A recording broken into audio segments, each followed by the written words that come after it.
Tahun 2021 merupakan masa yang masih menantang bagi perekonomian Indonesia. Menteri Keuangan Sri Mulyani mengatakan di tahun depan penerimaan negara masih akan terpukul sedangkan belanja tetap tinggi. Defisit anggaran pendapatan dan belanja negara dari Januari hingga akhir Mei 2020 telah mencapai 179,6 triliun rupiah. Artinya sekali lagi masih penuh dengan ketidakpastian. Beberapa waktu yang lalu, Menteri Keuangan Ibu Sri Mulyani Indrawati mengatakan bahwa total APBN yang akan dibelanjakan pada tahun 2021 adalah 2.750 triliun rupiah, terutama untuk belanja program penanganan COVID-19.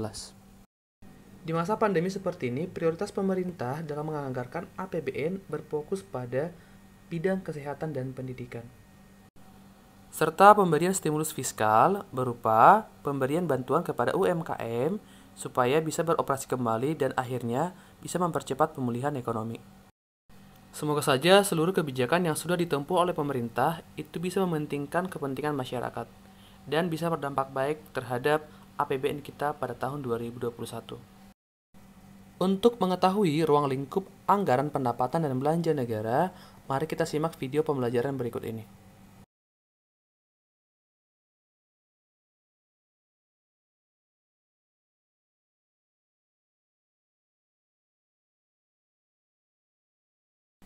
Kita mulai dari pengertian APBN. APBN adalah suatu daftar sistematis dan terperinci yang memuat rencana penerimaan dan pengeluaran negara dalam satu tahun anggaran, yakni 1 Januari sampai 31 Desember. Nah, APBN, perubahan APBN dan pertanggungjawaban APBN setiap tahun akan ditetapkan dengan undang-undang. Ruang lingkup APBN adalah seluruh penerimaan dan pengeluaran. Penerimaan berasal dari pajak maupun non-pajak serta hibah. Sedangkan pengeluaran atau belanja adalah belanja pemerintah pusat maupun pemerintah daerah. Di dalam APBN, jika pengeluaran lebih besar daripada penerimaan, maka APBN tersebut dikatakan defisit. Nah, akan dicari pembiayaan yang bersumber dari dalam maupun dari luar negeri. Sebaliknya, jika penerimaan lebih besar daripada pengeluaran, maka APBN dikatakan surplus. Seluruh penerimaan dan pengeluaran ditampung dalam satu akun rekening disebut Bendahara Umum Negara atau BUN yang ada di Bank Indonesia. Terkait pengelolaan APBN, semua penerimaan dan pengeluaran harus tercakup dalam APBN. Sehingga ketika APBN dipertanggungjawabkan, semua realisasi penerimaan dan pengeluaran dalam rekening khusus harus dikonsolidasikan ke dalam rekening BUN. Adapun dasar hukum dari APBN adalah Undang-Undang Dasar 1945 Pasal 23 Ayat 1, 2, dan Ayat 1, anggaran pendapatan dan belanja negara sebagai wujud dari pengelolaan keuangan negara ditetapkan setiap tahun dengan undang-undang dan dilaksanakan secara terbuka dan bertanggung jawab untuk sebesar-besarnya kemakmuran rakyat. Ayat 2, rancangan undang-undang anggaran pendapatan dan belanja negara diajukan oleh Presiden untuk dibahas bersama DPR dengan mempertimbangkan Dewan Perwakilan Daerah. Ayat 3, apabila Dewan Perwakilan Rakyat tidak menyetujui rancangan APBN yang diusulkan oleh Presiden, maka pemerintah menjalankan anggaran pendapatan dan belanja negara tahun lalu. Nah, di kelas kalian, pasti kalian punya uang kas ya, yang dipegang oleh bendahara. Nah, kita ibaratkan APBN itu adalah seperti uang kas. Nah, jika kalian punya uang kas di kelas, maka uang tersebut bisa kalian gunakan untuk berbagai kebutuhan. Nah, pasti punya tujuan. Demikian halnya dengan APBN. Adapun tujuan dari APBN adalah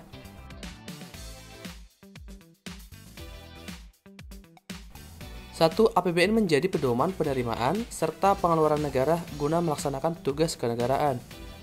So, jika pemerintah ingin menganggarkan sejumlah dana untuk kegiatan tertentu, maka APBN lah yang dijadikan sebagai acuan atau pedomannya. Tujuan yang kedua, agar transparansi dan pertanggungjawaban dari pemerintah kepada DPR dan masyarakat menjadi meningkat. Untuk mengetahui pengelolaan keuangan negara, maka dibuatlah sebuah APBN yang harus bersifat transparan, sehingga masyarakat tahu alokasi APBN tersebut digunakan untuk apa saja. Tujuan yang ketiga, meningkatkan koordinasi antara bagian dalam lingkungan pemerintah. Dengan adanya APBN, maka setiap kementerian maupun lembaga dapat melakukan koordinasi antara bagian masing-masing. Tujuan yang keempat, bagi pemerintah agar dapat mencapai tujuan fiskal. Tujuan fiskal yang ingin dicapai pemerintah adalah meningkatkan penerimaan yang bersumber dari pajak dan mengurangi pengeluaran seperti belanja negara. Tujuan yang kelima, untuk memungkinkan pemerintah agar dapat memenuhi prioritas belanja. Setiap tahunnya, pemerintah akan menentukan tema APBN pada tahun tersebut, sehingga dengan tema tersebut pemerintah tahu prioritas mana yang akan didahulukan terlebih dahulu. Untuk tahun 2020, temanya adalah mendukung Indonesia maju, yang mana kebijakan fiskal akan diarahkan untuk mendukung akselerasi daya saing melalui inovasi dan penguatan kualitas sumber daya manusia. Next, kita lanjut ke unsur-unsur APBN. Jika mengacu pada pasal 23 ayat 1 Undang-Undang Dasar 45 yang diamandemen, terdapat 5 unsur dari APBN. Unsur yang pertama, APBN ditetapkan sebagai pengelolaan keuangan negara. Kedua, APBN ditetapkan setiap tahun dan berlaku untuk 1 tahun. 3. APBN ditetapkan dengan undang-undang. 4. APBN dilaksanakan secara terbuka dan bertanggung jawab. 5. APBN ditujukan untuk kemakmuran rakyat. 4. Fungsi APBN. Ada 6 fungsi dari APBN. 1. Fungsi otorisasi. APBN dijadikan sebagai dasar ataupun pedoman untuk pelaksanaan pendapatan dan belanja negara pada tahun yang bersangkutan. Nantinya, pembelanjaan dan pendapatan ini akan dipertanggungjawabkan pada rakyat Indonesia. 2. Fungsi planning atau perencanaan. APBN dijadikan sebagai acuan bagi negara untuk merencanakan berbagai kegiatannya pada tahun yang sedang berjalan, sehingga jika APBN sudah disusun secara rapi, maka negara bisa membuat berbagai rencana kegiatannya guna mendukung pembelanjaan tersebut. 3. Fungsi pengawasan. Fungsi pengawasan pada APBN dijadikan sebagai pedoman untuk menilai apakah seluruh kegiatan sudah berjalan dengan baik atau belum. Nah, dengan demikian, masyarakat akan mudah untuk menilai ketepatan pemerintah dalam menggunakan uang negara. 4. Fungsi alokasi. Negara harus mampu mengurangi pemborosan dalam segala jenis pemanfaatan sumber daya, serta meningkatkan efektivitas dan efisiensi perekonomian negara dengan memanfaatkan kualitas sumber daya, efektivitas, dan efisiensi perekonomian, seperti pembangunan tanggul, pembangunan jalan, atau perbaikan fasilitas publik tersebut. 5. Fungsi distribusi. Negara harus memperhatikan keadilan dan kepatutan dalam menjalankan berbagai kebijakannya. Dalam hal ini, negara harus memanfaatkan APBN untuk kepentingan masyarakat seperti dana pensiun, subsidi, dan premi, dan sebagainya. 6. Fungsi stabilisasi. APBN dijadikan sebagai alat untuk menjaga keseimbangan perekonomian dasar negara. Nah, dalam prosesnya APBN harus berguna untuk menjaga arus uang atau mencegah inflasi maupun deflasi yang terlampau besar. Itulah tadi penjelasan mengenai fungsi APBN. Dalam penyusunannya, APBN harus memperhatikan 2 prinsip. Yang pertama berdasarkan aspek pengeluaran dan yang kedua berdasarkan aspek penerimaan. Dari aspek pengeluaran, APBN itu harus hemat, efisien, dan sesuai kebutuhan.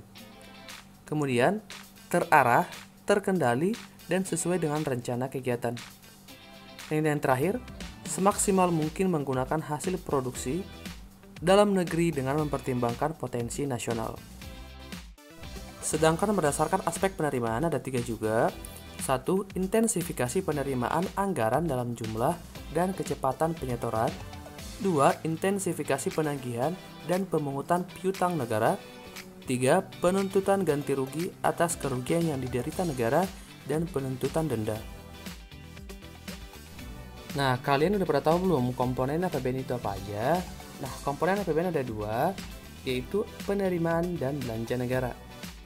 Adapun komponen penerimaan, yaitu penerimaan dalam negeri yang bersumber dari pajak dan non-pajak, serta penerimaan hibah. Hibah itu adalah pemberian secara cuma-cuma tanpa ada kewajiban untuk mengembalikannya.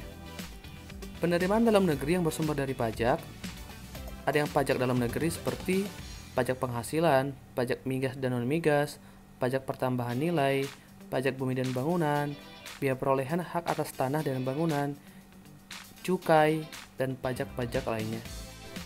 2. Pajak perdagangan internasional yang terdiri dari biaya masuk atau biaya impor. Yang kedua ada pajak atau pungutan ekspor. Sedangkan penerimaan yang bersumber dari non-pajak, yaitu penerimaan atas sumber daya alam seperti minyak bumi, gas alam, pertambangan umum, kehutanan, dan perikanan. Dan yang kedua, laba atas badan usaha milik negara BUMN seperti PT Pertamina, PT BRI, Garuda, dan sebagainya.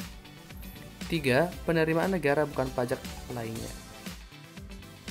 Sedangkan komponen pengeluaran negara ada 1. Belanja pemerintah pusat, 2. Belanja daerah, dan yang ketiga pengeluaran pembangunan. Belanja pemerintah pusat terdiri dari 1. Belanja pegawai seperti pegawai negeri atau aparatur sipil negara. Yang kedua, belanja barang seperti pembelian helikopter, pembelian mesin tank, dan sebagainya. Yang ketiga, belanja modal yang digunakan untuk kegiatan usaha negara. Yang keempat, pembayaran bunga utang dalam negeri dan luar negeri. 5. Subsidi BBM dan non-BBM. 6. Belanja hibah. 7. Belanja sosial. 8. Belanja lainnya. Sedangkan belanja daerah ada 2.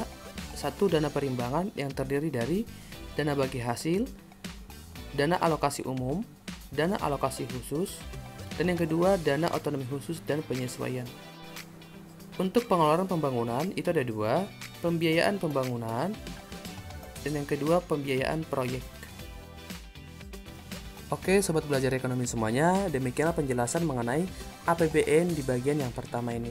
Nah untuk bagian selanjutnya kita akan belajar tentang siklus penyusunan APBN. Jangan lupa untuk belajar dari sumber ataupun referensi lain untuk menambah pengetahuan kalian seputar materi ini. Buat yang suka dengan video ini, jangan lupa like serta komen, kemudian share ke seluruh sosial media yang kalian punya.